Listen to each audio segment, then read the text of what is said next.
was your guys' reaction? Because of course you knew Mike a little bit, Mike Brown, when you started hearing, oh, there's a chance Mike's going to take the Kings job. You Yeah. Well, so what was the final three was Mark Jackson, Mike, and Steve Clifford. I think. I forgot about Steve Clifford. Yeah.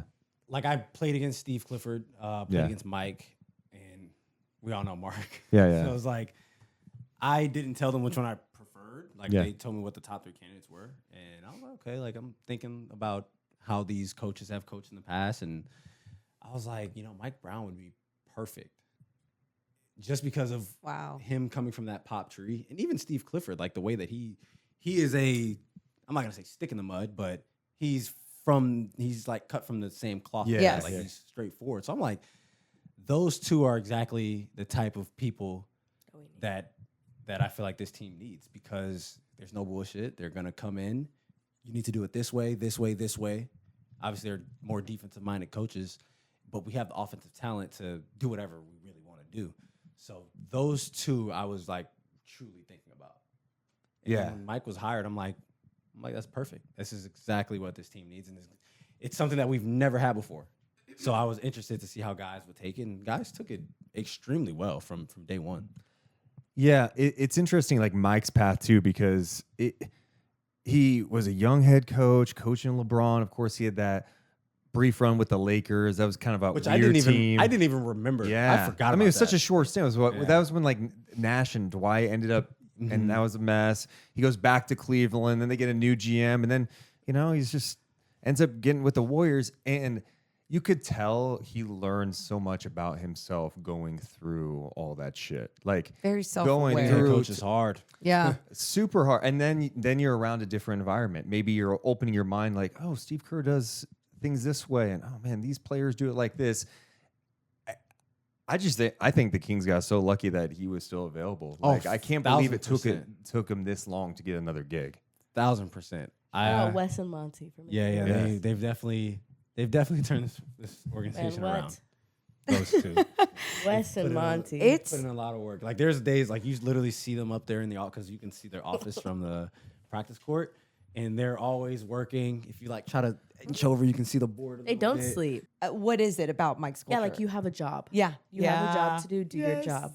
Right, and he approaches the day. That's the best leader that we could have asked for. Yeah, because every day that he's very militant. He came from a military background, and so he approaches the day like a professional.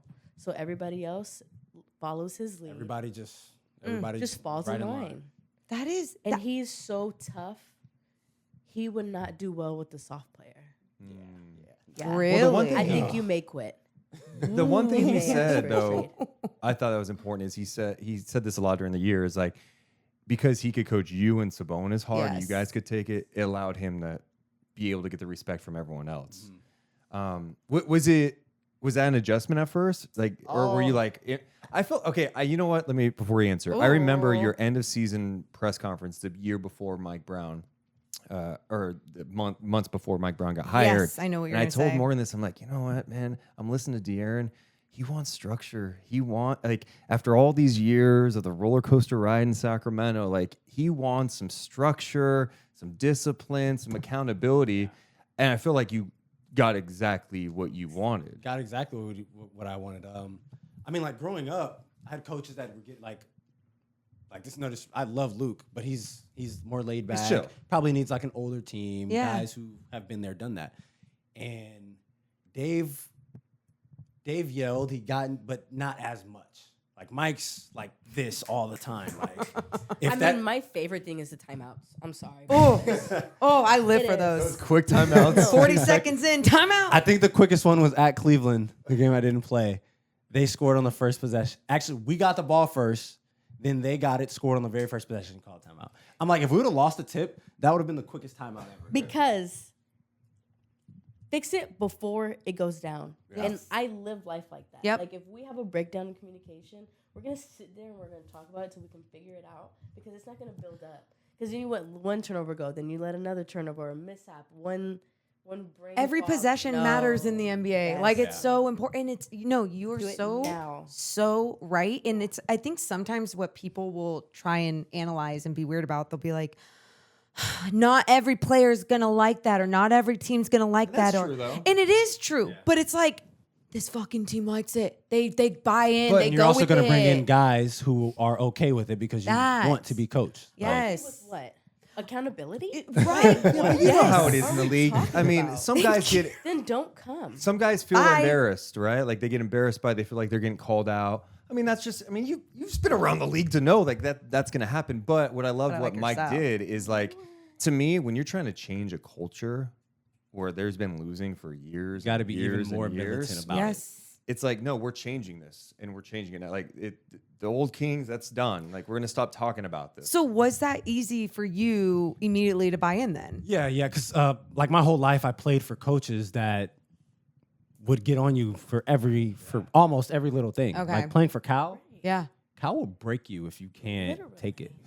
Cal will That's what I'm Cal saying, will it's break you. unfathomable. Like, so we had me, Malik, Bam, and Isaiah Briscoe and Winion Gabriel. But it's like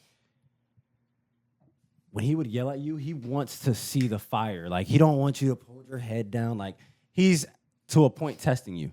If Yeah. he's yelling at you, obviously he still wants you to do well.